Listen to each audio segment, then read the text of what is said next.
Hallelujah. स्वागत है आप सबका मेरी भविष्यवाणियों की पुस्तक में। तो आइए हम आज के पवित्र वचन को पढ़ेंगे जो कि परमेश्वर के दास प्रेरित अंकुर यूसुफ नरूला जी के द्वारा लिखा गया है।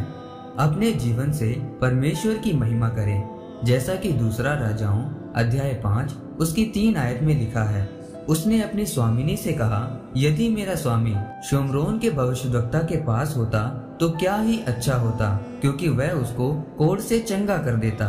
मेरे प्रियो, आप जानते हैं कि आप सबको परमेश्वर ने अपनी महिमा के लिए बुलाया है और परमेश्वर की वह महिमा आपके जीवन, स्वभाव, चरित्र और कामों के द्वारा प्रकट होनी चाहिए। मेरे प्रियो, अगर हम बाइबल में दूसरा राजाओं की किताब को पढ़ें तो उसमें लिखा है कि अराम के राजा का एक नामान नाम का सेनापति था।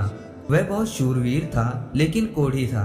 अरामी लोग इज़राइल से एक छोटी सी लड़की को बंधुआई में लेकर आए थे और वह लड़की नामान कोढ़ी की पत्नी की सेवा करती थी।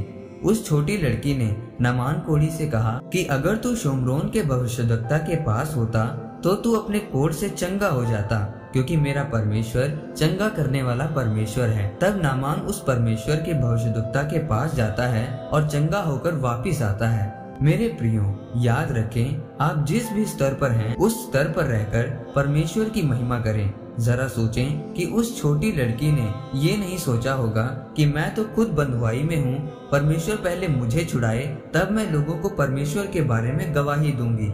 उसने ऐसा नहीं सोचा और वह जिस परिस्थिति में थी उसने उसी परिस्थिति में नामान कोढ़ी को परमेश्वर के बारे में बताया कि मेरा परमेश्वर चंगा करने वाला परमेश्वर है। जरा सोचें कि जब नामान कोढ़ी चंगा होकर वापिस आया होगा तो क्या उसने उस छोटी लड़की को बंधुआई में ही रहने दिया होगा? नहीं, नामान ने उसे आजाद ही नहीं किया होगा, बल्कि बहुत सारा धन देकर आजाद किया होगा और उसको उसके देश विदा किया होगा।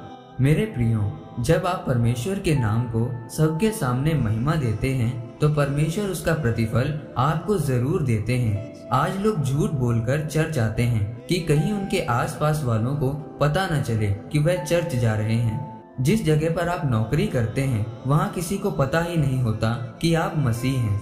अगर किसी को पता ही नहीं होगा तो आप कैसे परमेश्वर की महिमा को साबित कर पाएंगे?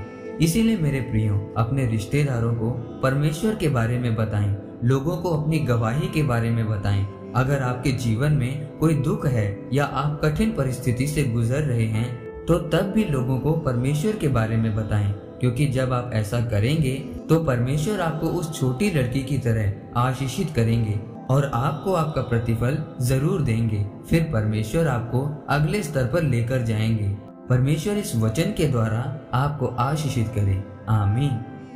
आइए परमेश्वर के दास के द्वारा लिखे गए इस अंगीकार को आप मेरे साथ एक मन होकर करें। सर्वशक्तिमान परमेश्वर, मैं इस वचन के लिए आपका धन्यवाद करता हूँ।